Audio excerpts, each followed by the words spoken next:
Bakunzi ba channel yacu nongeye kubasuhuza mbifuriza ibihe byiza aho muherereye hose muhego muhereremo ibyo ari byo byose mu Rwanda, hanze y'u Rwanda, mu Burundi, Kongo Kinshasa ndetse n'ahandi hose muri Mozambique n'ahandi mu Buhinde, aho naho turabashuhuje. Uyu ni umwanya tubagezaho amakuru y'ibyiriwe bisakara hirya no hino ku isi. Turaca mu Rwanda turenda uhongirehe ibyo yatangaje, kandi turakomereza mu Rwanda turebe uko byifashe ku muhanzi bita Ibya Isoni ku murongo. Turajya hanze y'u Rwanda tujya muri gihugu cya Israel turebe uko byifashe intambara hagati ya Israel ndetse na Iran. Turasura kandi muri Kongo turebe imirwano yongeye kwaduka hagati ya M23 na Wazalendo aho itanya mirima. Bakozi ba channel yacu Afro Media TV ndabasuhuje mbifuriza ikaze. Basaba kureba handitse subscribe mukandaho ndetse na like mukandaho kugira ngo ikiganiro cyacu kikomeze kujya mbere, dukomeza tubane mu biganiro bitandukanye. Bakozi bacu reka makuru tuyahere mu Rwanda. Ambasaderi Nduhungirehe ni Minisitiri w'Ububanyi n'Amahanga w'u Rwanda, akaba yatangarije abantu bose bari biteze yuko ejo ku itariki ya 15 n'ejo ku cyumweru ku itariki ya 15 z'ukwezi kwa gatandatu 2025 hari kuzasinywa amasezerano y'u Rwanda na Repubulika ya Demokarasi ya Kongo. Bikabera i Washington muri Amerika, yuko ibi atari byo. Amakuru bafite ntago ariyo, kubera ko abazatangira kuganira guhera ku itariki 15 z'ukwezi kwa gatandatu 2025 ni impuguke z'ibihugu byombi.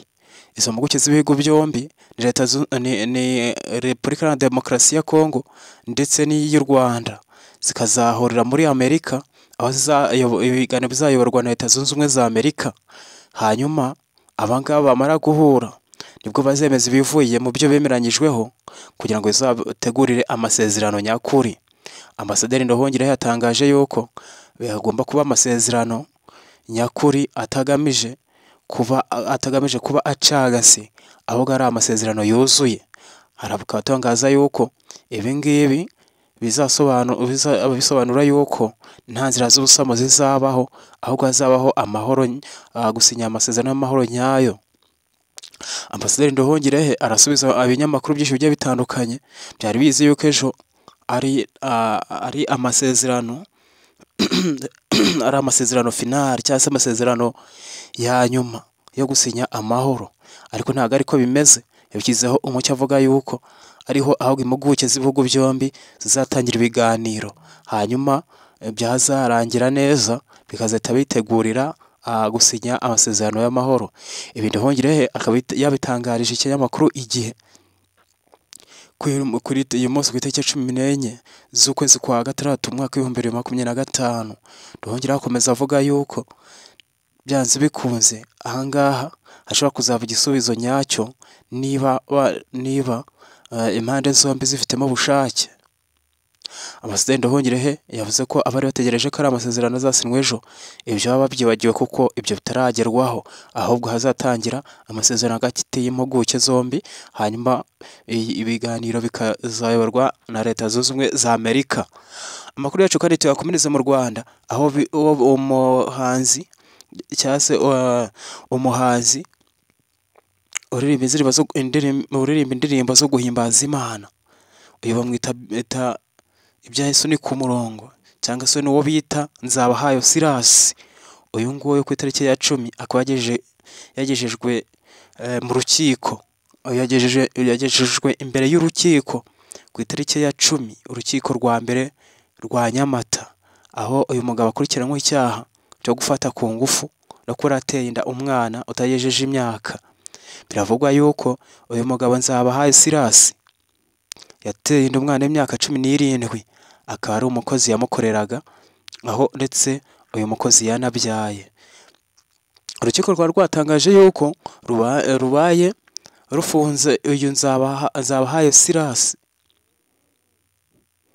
igihe cy'iminsi 30 kugira ngo bakurikirana bashakisha ibimenyetso ndetse banakora n'iperereza ryimbitse, kandi bavuga yuko kuba bamubitse iminsi 30 bituma atatoroka ubutabera. Uyu Nzabahayo Silas akaba rero ubu ngubu abaye afunze iminsi 30 kugira ngo abanze hakore iperereza, hanyuma ibyaha nibyamuhama akazabona kuba yakatirwa igihano cyangwa se yaza akurikiranwa n'amategeko y'uru rukiko. Amakuru yacu tuyakomereze mu karere ka Rusizi. Mu karere ka Rusizi mu murenge wa Mururu ni mu kagari ka Tara, baravuga urupfu rw'umusore witabye Imana yiyahuye. Uyu musore akaba yasanzwe mu giti aho yari amanitse yarangije kwiyahura, yarangije gupfa. Bikaba bitangazwa yuko murumuna w'uyu musore yasohotse ajya ku bwiherero, arebye abona mukuru we ari mu giti yimanitse yarangije gupfa. Aha ngaha bikaba bitangazwa yuko uyu musore n'undi yari amaze iminsi yiyandikaho RIP cyangwa se bisobanuye ngo uruhukire mu mahoro. Iri ni ijambo ryandikwa ku muntu witabye Imana, aho bamubwira ngo uruhukire mu mahoro. Uyu musore nawe akaba yari amaze iminsi abipositinga cyangwa se abyiyandikaho, ndetse bamwe bavuga yuko ashobora kuba yari azi ibizamubaho cyangwa yari yiteguye ibigiye kumubaho. Uyu musore akaba yitabye Imana yiyahuye nk'uko bivugwa. Hanyuma uwo bita James, uyu nguyu ni umunyamabanga nshingwabikorwa w'umurenge wa Mururu, atangaza ko nyine ibi byabaye kuri burukera rw'ya 12/13.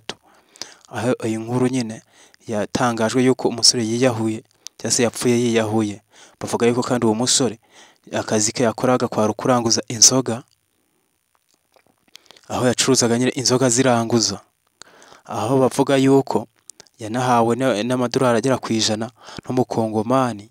Aya mafaranga akaza kuyabura, akaza kubura aho yayashyize. Bamwe bakeka yuko aricyo gishobora kuba cyatumye yiyahura cyangwa se yiyica. Hanyuma iperereza rikaba rikomeje kugira ngo barebe icyo uyu musore yaba yarazize. Hanze y'u Rwanda muri Isirayeli ndetse na Iran ibintu bikomeje kutaba neza. Bakomeje kurebana amahari, aho Isirayeli yagabye ibitero mu gihugu cya Iran gikica umukuru wa Revolutionary Guard. Aha ngaha nyuma yo gupfa k'uwo bita Salami, uyu muyobozi wita Salami, bikaba byarateje ndetse harapfuye n'abandi bajenerali bivugwa yuko barenga 3 bapfuye, ariko uyu nguyu akaba ariwe barukomeye cyane. Iran biravuga yuko nayo ishobora kuba yihoreye cyangwa se yasubirije ibitero bya Isirayeli, aho bako nayo yagabye ibitero bikomeye cyane mu gihugu cya Isirayeli, ariko bimwe bakabasha kubisamira mu kirere, aho bimwe byikubise i Tel Aviv mu gihugu cya Isirayeli, ariko ibindi bakabasha kubiyobya.